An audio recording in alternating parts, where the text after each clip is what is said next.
Welcome back, horror fans, cinephiles, and Giallo enthusiasts. This is Tanner Leeser, your host for all things Giallo here on The King in Giallo. Our next stop on our journey through Giallo cinema is the first Giallo film from Lucio Fulci, Perversion Story, released in 1969. In this video, I will do a deep dive overview, then segue into a full review and GialliTally. The overview will be spoiler-free, the review and GialliTally will not. Here is Perversion Story Overview.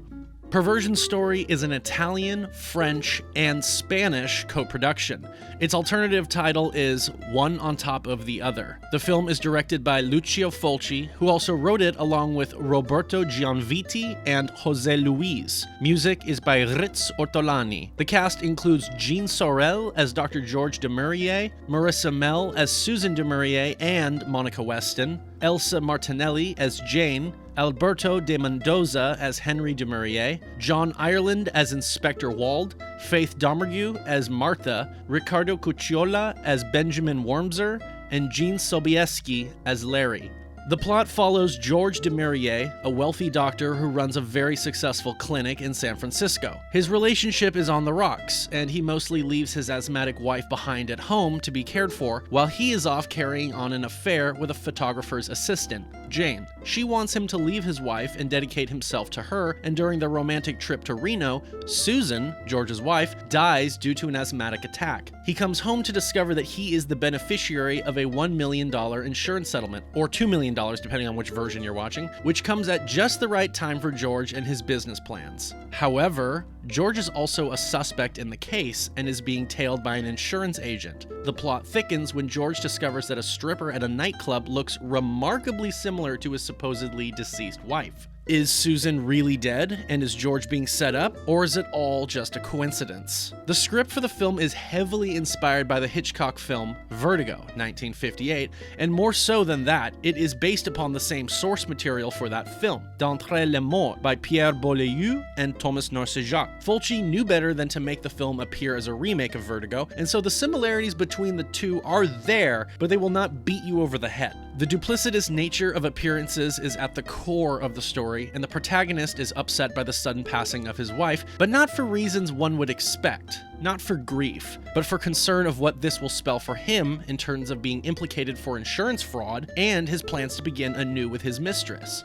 Things become even more complicated for him once confronted with Monica, who shares a strong resemblance to his late wife. But due to his history of being self-centered, George never really took the time or effort to truly know his wife, and so he is having a rough go of discerning whether this look-alike is his wife or not. The strong use of sexual manipulation makes this film have stronger ties to The Sweet Body of Deborah, 1968, than it does to Vertigo, and this is all by Fulci's admission. The structure of the film and its script proved to be coherent and based more on logic than many of the other gialli of Fulci's contemporaries, and this is by design, as Fulci would pride himself on his giallo films behaving as such. The hero comes off as detestable and egotistical in the beginning, but one might end up sympathizing for him by the time the climax rolls around. Likewise, the audience is kept guessing about the character of Monica and whether she is part of a greater conspiracy or is a femme fatale. There is no shortage of twists leading up to the finale, and these are handled in a mature manner which demonstrates that they are set up and serve the story and the plot and are not simply just added there just for shocks. This all amounts to a very satisfying conclusion.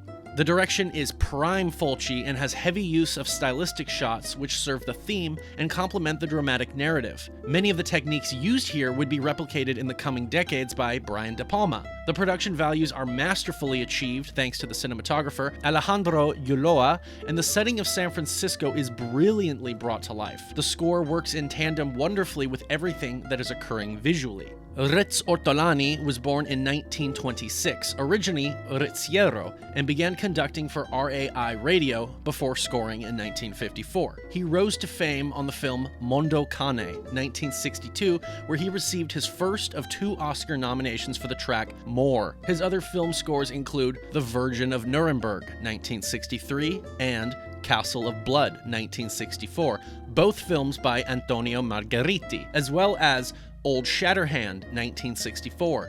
Day of Anger, 1967, and The Hunting Party, 1971, showcasing that he could make music for spaghetti westerns as well. Other films include Confessions of a Police Captain, 1971, A Polizieschi by Damiano Damiani, and the infamous and highly controversial Cannibal Holocaust, 1980 by Ruggero Deodato. Other giallo credits of his include So Sweet, So Perverse, 1969, The Dead Are Alive, and Don't Torture a Duckling, both 1972, and Atrocious Tales of Love and Death, 1979. Most moviegoers will recognize his music from its usage in the films of Quentin Tarantino, including Kill Bill Volume 2, 2004,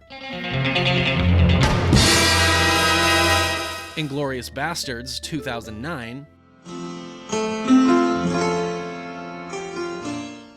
and Django Unchained, 2013.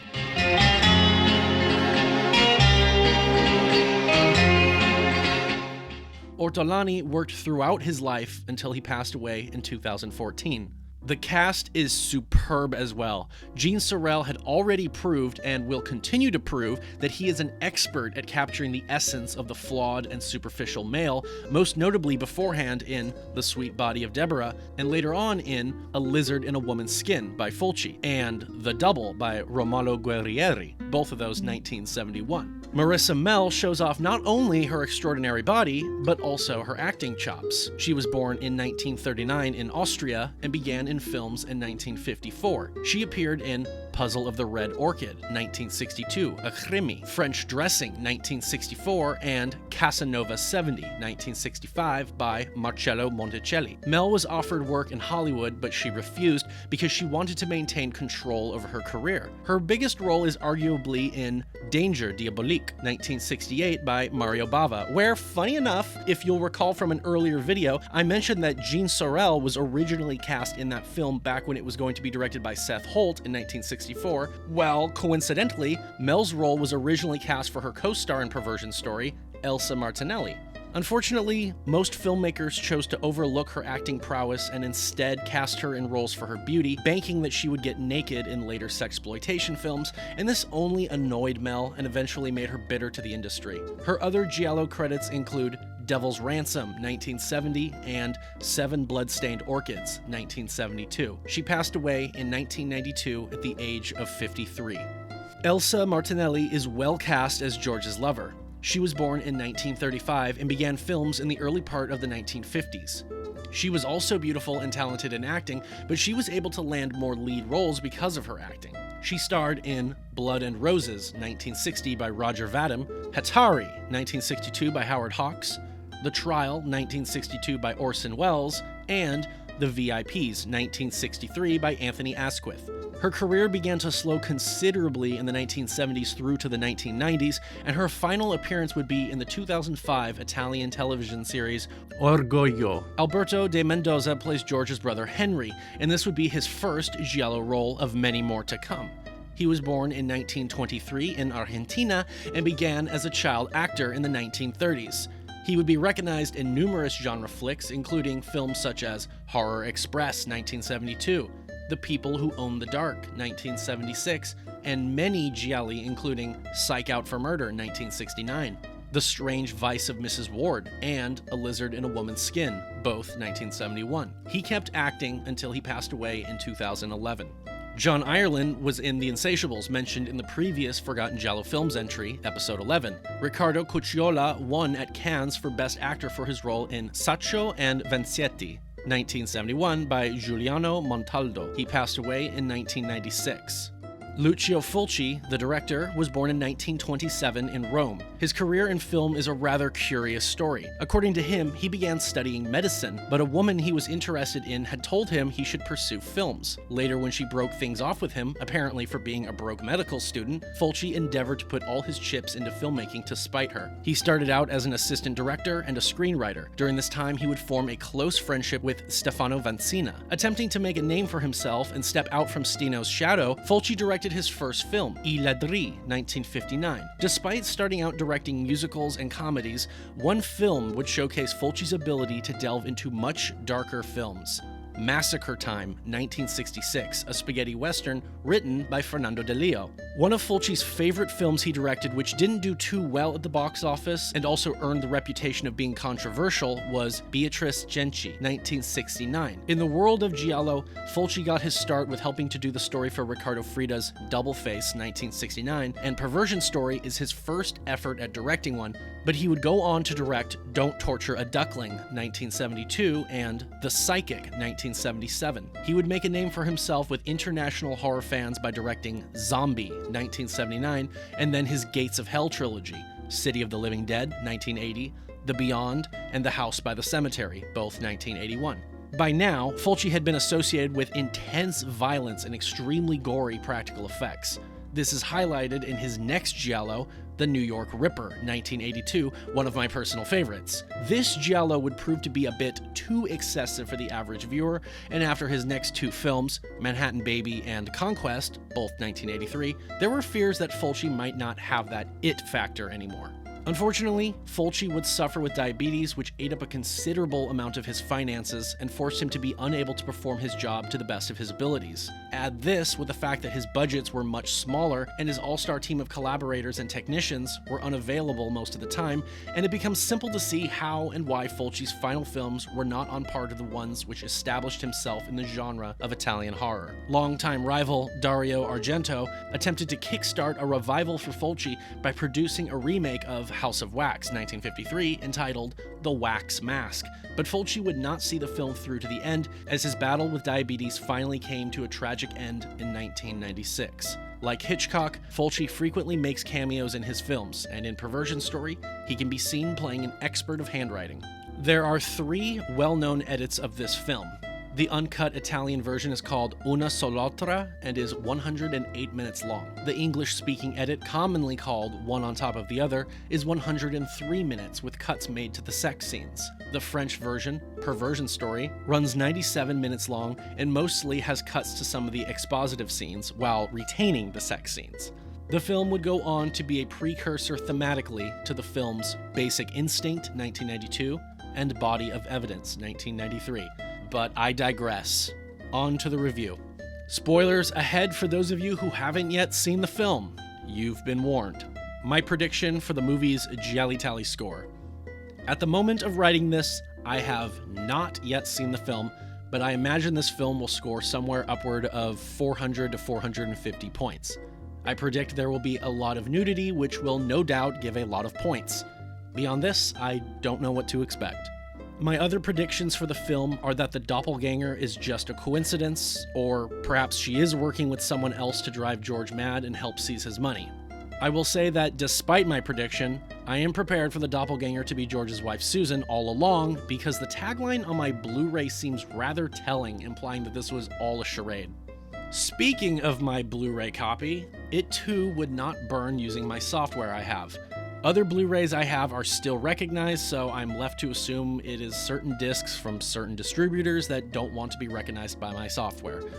The Blu-ray I have is the uncut version, but for this video I had to screen record the only stream of the movie which was available online, and it was the 97-minute French cut, which mostly made cuts to the expository scenes. Having now watched the movie, I can say that these cuts do not seem to totally hurt the movie at all, although I would rather have them in than the sex scenes. I will include the cut scenes in the review procured from me watching my Blu-ray on my TV, but I might not have video clips to support these. Well, let's begin the GialliTally and review portion of the video, beginning as always with the pre-viewing cliches. The repeat offenders are 1 point for actor, 3 for writer, 3 for composer, and 5 for director. Jean Sorel was in The Sweet Body of Deborah, 1 point. John Ireland was in The Insatiables, 1 point. Gene Sobieski was in Death Laid an Egg as Mondaini, 1 point. And Lucio Fulci helped with the story for Double Face, 3 points. Cliché points for the title, Perversion Story. And unfortunately for this movie, I do not have any criteria being met. No points. First look, we have 25 points for the Italian director, and an additional 15 points for the influence bonus of this being a proto-giallo. And would you look at that, it is already plot o'clock. The movie begins with rather bombastic music, and immediately we may add foreign locales, San Francisco, USA, 5 points, and urban locales, 2 points. We receive our title card overlooking the Golden Gate Bridge. We arrive at the Demurier Clinic and meet our principal characters. This is Henry, and this is George. T is for telephone, 5 points. George tells his brother that Susan, his wife, had another asthma attack. His brother asks him why he continues to publish ridiculous stories in the newspaper which make outlandish claims about their clinical practice. This time, the article states that their clinic is prepared to make their first heart transplant, which they are not. L is for lies, 5 points. Henry tells George that his publicity stunts are making their clinic the laughing stock of the profession. Exposition dumping, 2 points. Z is for Zoom, 5 points. This is Susan, George's asthmatic wife. They argue briefly about Susan not wanting him to hire more aides to look after her, preferring instead that he stop going on business trips to look for backers and simply just spend more time with her himself. She is angered that he chooses his clinic over his wife. She blames him and says the clinic is just his excuse. He says she is right. George meets the new nurse meant to look after his wife. He shows her the medication she takes, one when she is having an asthma attack and one before bed for her to sleep. He expresses how important it is to never mix them up as this could mean death. Cut to a sex scene between George and his mistress, Jane. I is for infidelity, 5 points. N is for nudity, 5 points. Necking, 5 points. Aardvarking, 10 points. They finish up and share a cigarette. Jean seems despondent. Something has been on her mind for a while. She admits that she is in love with George but fears nothing will become of this. He mentions he would have to divorce Susan, but that will be complicated with her condition. She says it's not about him remarrying her, but that she simply wants him all to herself. George drops Jane off at the train station, but drives out to meet her in San Luis Obispo. I want to point out that the movie acts like they're not that far from each other, but anyone who has done this drive knows that it is roughly 4.5 hours. Jane melts at the sight of George. In a series of scenes which were cut, the two drive to Reno, Nevada. On the ride, Jane says she knows how things will end between them. One day she'll get on the train and George won't be waiting for her. But he says no, they'll find a way to always work things out. They arrive in Reno. The two are out at a casino when George receives word that his brother has tried to reach him. Eventually, he hears from Henry that his wife has died. In another cutscene, George and Jane are driving back to the bay. Jane rests on George. I do like these scenes as they set up firmly how in love with George Jane is. George is with Henry now, the latter telling him that Susan had sent the nurse away before she had died. Extra points for Z is for Zoom, for a zoom on a dead body. Add another 5 points. George pays his respects to his deceased wife before his sister-in-law Martha asks for him to leave, which he does. While looking for tranquilizers, George fumbles and drops one of Susan's medicine bottles. Character takes sedatives, 5 points. George passes out, but is awoken in time to see his wife's body being carried out. The next scene is a photo shoot. Art, extra for it being tied to the plot, 10 points. And F is for fashion, 5 points. George discusses with Jane that Martha, his sister-in-law, had found his wife's insurance policy in an envelope in a drawer, which made George the sole beneficiary of $2 million. In a brief cutscene, George tells Henry how Susan hated him, and during the past several months, she didn't even allow the staff to see her, only Martha, her sister. They are interrupted by a call, and Henry warns George that the insurance company is on the line, prompting him to take the call. He tells them that they will get their money within a week. Henry remarks that something is strange about the policy, but George claims that he knew nothing about it.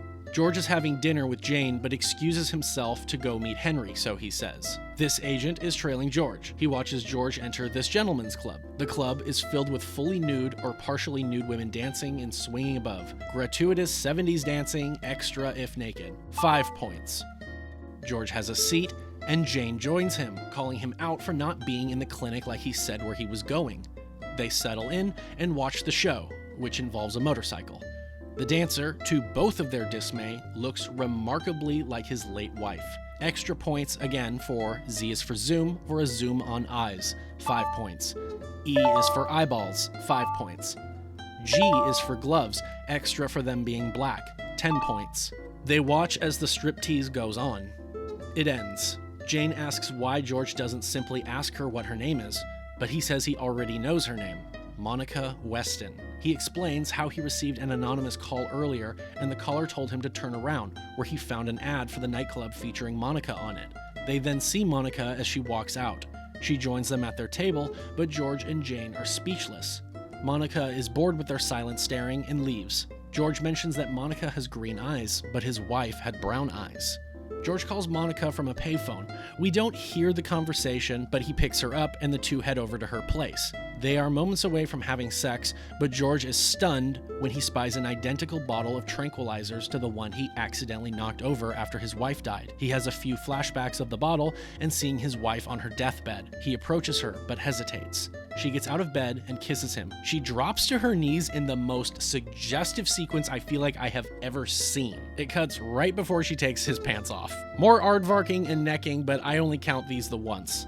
The sex scene goes on a tad long. They finish up. I think it is rather humorous in these movies that deal with doppelgängers of one's wife that the man cannot tell by seeing the woman naked whether for certain that it is or is not his wife. Anyways, he offers her a cigarette, but she refuses, causing him to ask why not, alluding to his wife's condition. They have company, and the woman who arrives is inquiring about her tranquilizers she uses for falling asleep. This is a sigh of relief for George, who realizes the connection was all just a big coincidence. The phone rings. She asks George to answer it, which he does, but he is shocked to hear Jane on the other end. Monica hangs up, claiming to not know who the caller is trying to reach. George and Jane meet up, and she tells him her theory that Monica is really Susan. George recognizes a woman in a series of photographs which are being reviewed by Jane as the two talk. He doesn't know from where, but he claims that she is familiar. The insurance agent who has been trailing George meets up with his bosses and gives them the details so far. He says that George is an upstanding man, but the most troubling thing is this discovery of Susan's doppelganger, whom he believes might actually be Susan. His bosses believe she looks like the same woman, and when the agent tells them that this Monica is now hooking up with George, they deem this to be beyond a coincidence and must be evidence of insurance fraud. They have faith that the police will see through this ruse as well. Cut to an officer hauling Monica into a police station. Meanwhile, the police ransack Monica's apartment, led by Inspector Wald. This is Benjamin Wormser, a hopelessly romantic admirer of Monica's. He comes in and is very concerned as to why the police are interested in her apartment. The police are looking at handwriting scribblings trying to find a pattern, and luckily they have the director here to help them find exactly what they need them to. Based on this letter they find in Monica's, they determine that Monica Weston has been copying Susan's signature. In a few cut scenes, Monica confesses that she vaguely knew Susan as being a sick woman who would die very soon, whom Betty told her about. Who is Betty? Betty was her contact, and the police then receive a description of her from Monica. Monica says she was paid $20,000 to forge the signature on the policy, and she hasn't seen Betty since. A is for alibi, 5 points. The police press George on how he evidently knew Monica before he claims to have met her at the nightclub. Extra points for A is for alibi for the alibi getting investigated. Add another 5 points. The inspector tells George that both he and the DA believe George set up his wife's murder and that her body will be exhumed for closer inspection. M is for morgue, 5 points. George and his sister-in-law go to the morgue to verify Susan is dead. Martha confirms that the decomposing body is that of her sister. The lab runs a series of tests on the body and by the end determined that she was killed by a high enough dose of a chemical which can cause suffocation. Monica is informed of this and that the evidence suggests that she was involved in the poisoning, but if she turns state's evidence that the courts will be lenient with her. Q is for questions, 5 points. She is asked why if George was using Betty, then why would he be meeting her at the club? Monica makes note of them not believing Betty actually exists and that she was his accomplice. Back in the apartment, they find new evidence in the form of a stuffed envelope. Jane and Larry, her photographer work partner, are discussing the woman in the photographs whom George claimed had looked familiar to him. He says that she was not a model, but a hooker, and Jane says that she is the same woman who was at George's house the night his wife died, the nurse. A cut scene shows Benjamin asking a cop at the station who paid Monica's bail. Cut to Monica on the phone pretending to be Betty. She is interrupted by her boy toy, Benjamin, who says that he just tried to put up her bail. J is for J and B, 5 points. Because Monica's $3,000 bail was paid already, Benjamin now fears that she must have a new lover, which she says yes, she does, a woman, herself. Extra points now for J is for J and B being drunk, 5 more points. Benjamin says he doesn't care if she has 100 lovers, so long as she doesn't just have one. He says he doesn't ask a lot of her, but he will not stand to not be able to see her, to which she says, otherwise he will kill her, which he agrees he will. The phone rings and she kicks him out. Larry and Monica meet up, not to talk, but for a shoot. He undresses her and invites Jane in to assist him. Larry excuses himself for the night and leaves the two of them. Jane further undresses Monica. There is a lot of lesbian-esque flirtation, but it never really crosses over into complete lesbianism, so I won't give points for that. Jane seems to really want something to happen, but Monica says they're only supposed to do a shoot and that type of thing will cost Jane.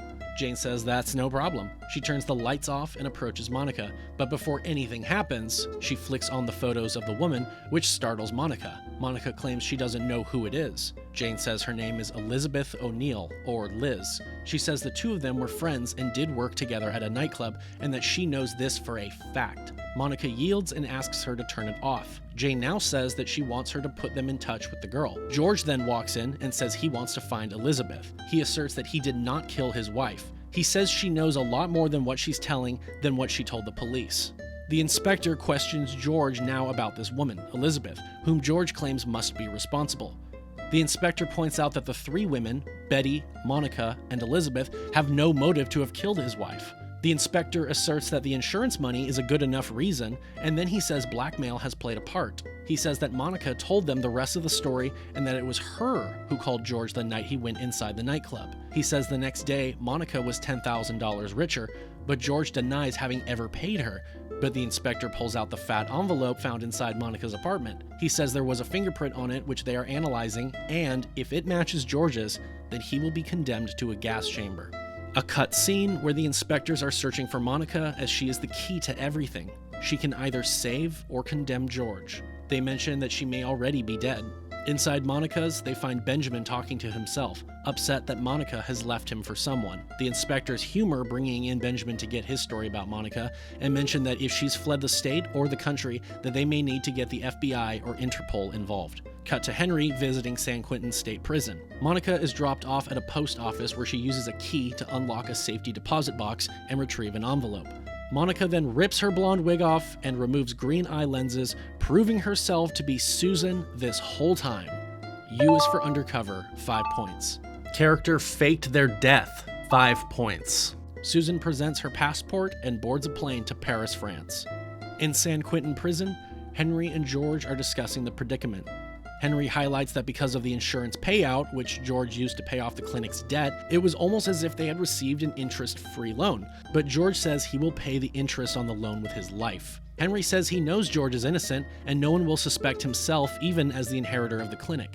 Henry reveals that he has set up George because George was the initial inheritor of the clinic, but without him, and since George doesn't have any children, the clinic will finally go to Henry. He had arranged the whole thing with Susan, who is still alive. There is an uncut series of flashbacks showing that George was too exhausted and out of it to realize that the cadaver he saw was not that of his wife, but of Elizabeth O'Neill, and that the men at the mortuary would not know either because they didn't even know who she was or what she looked like in the first place. Extra points for M is for morgue for the morgue being seen more than once, 5 points. And since George's sister-in-law hated him, she was more than willing to comply and lead him astray. Henry lastly reveals that he was Susan's lover for many, many years. The two couldn't divorce because George already had the clinic in his family's will, and while he toiled over the clinic, Henry and Susan grew closer and endeavored to overthrow him. They were able to easily create Monica Weston because George was always traveling and never paid any attention to her.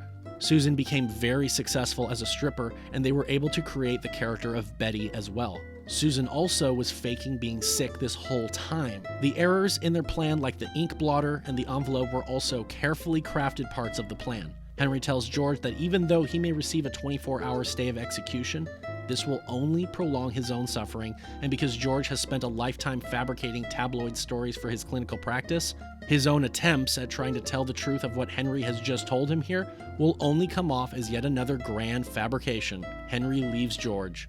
Let's stop for a quick moment and add S is for secrets, 5 points. Hidden identity of the killer until the final moments, 5 points.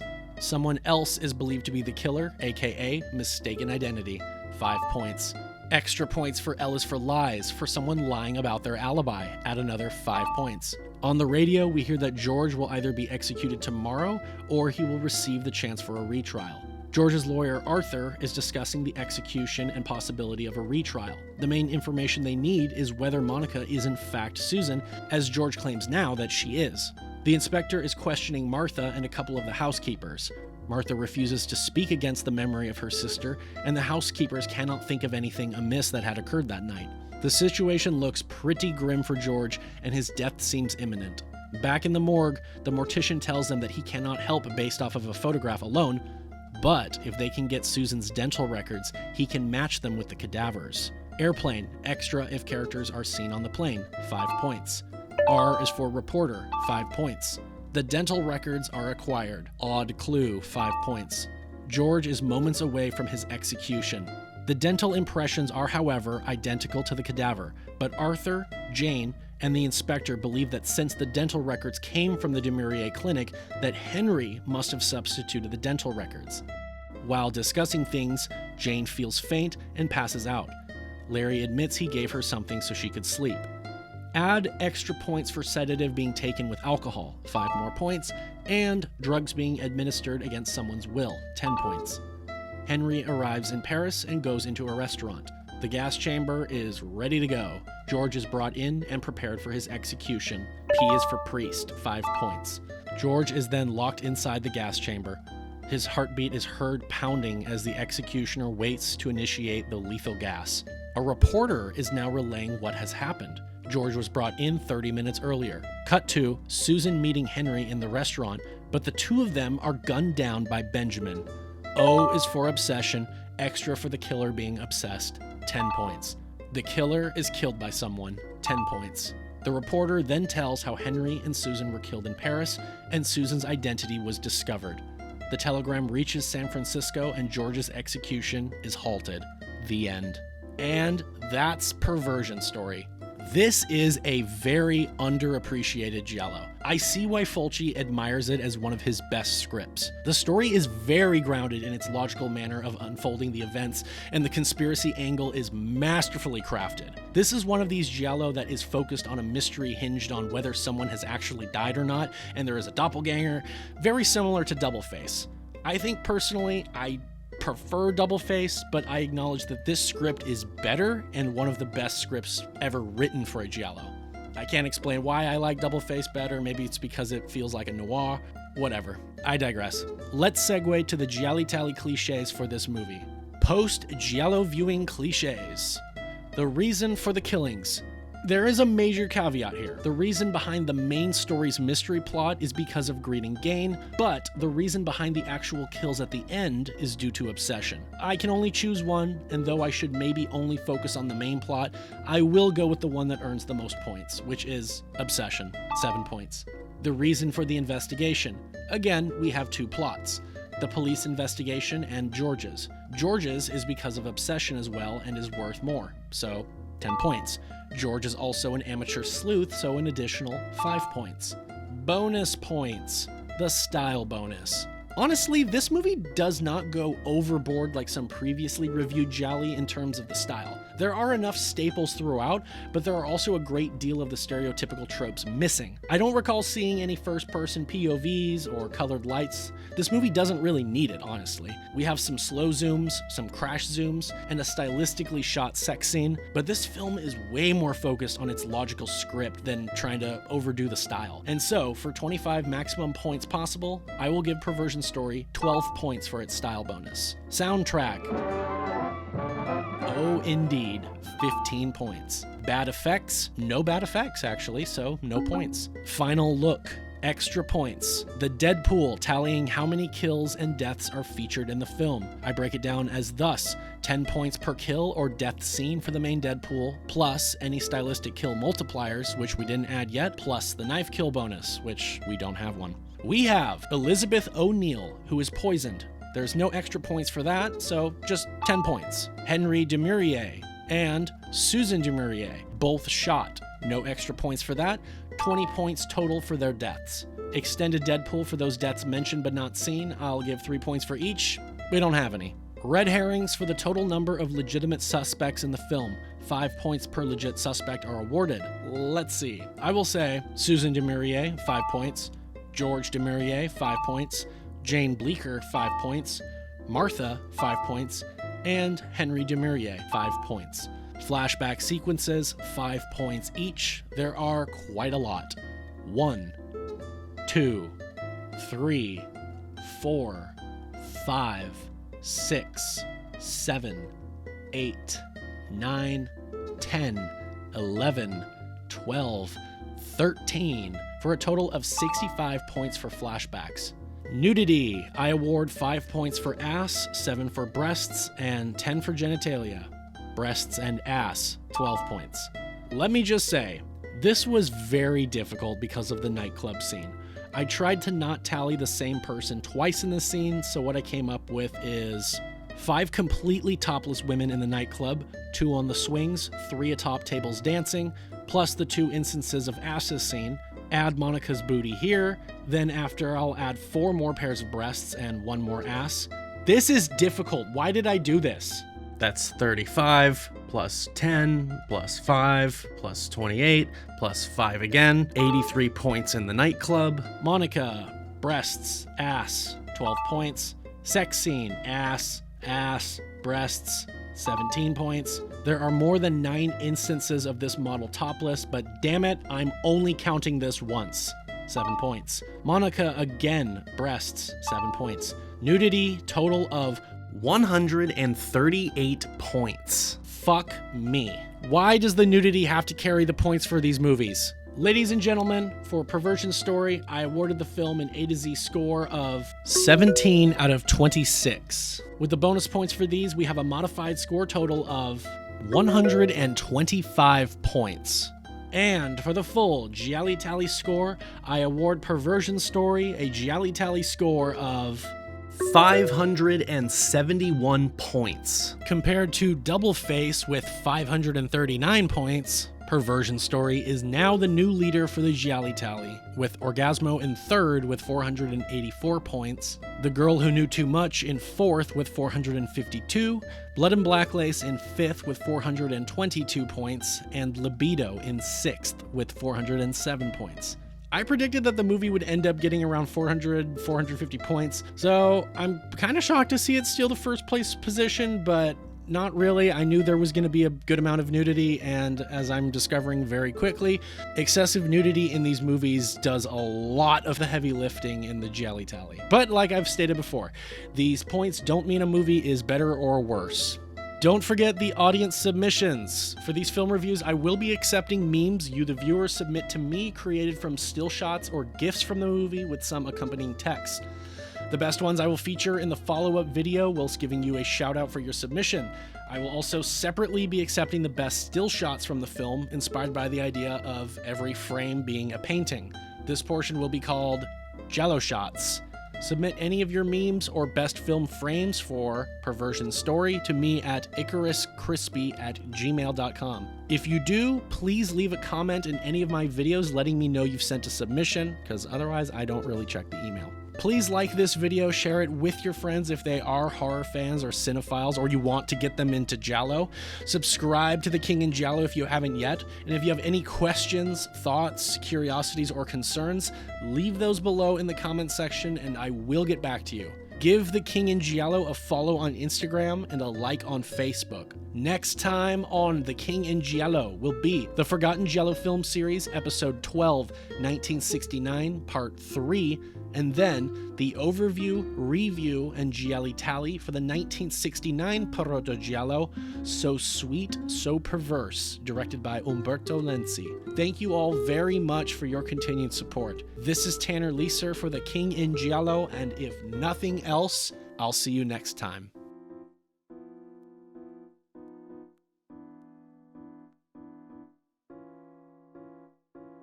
You like her? It's just the face. Best part's down here. You must know that anyone who assists in a crime is just as guilty as the one who commits it.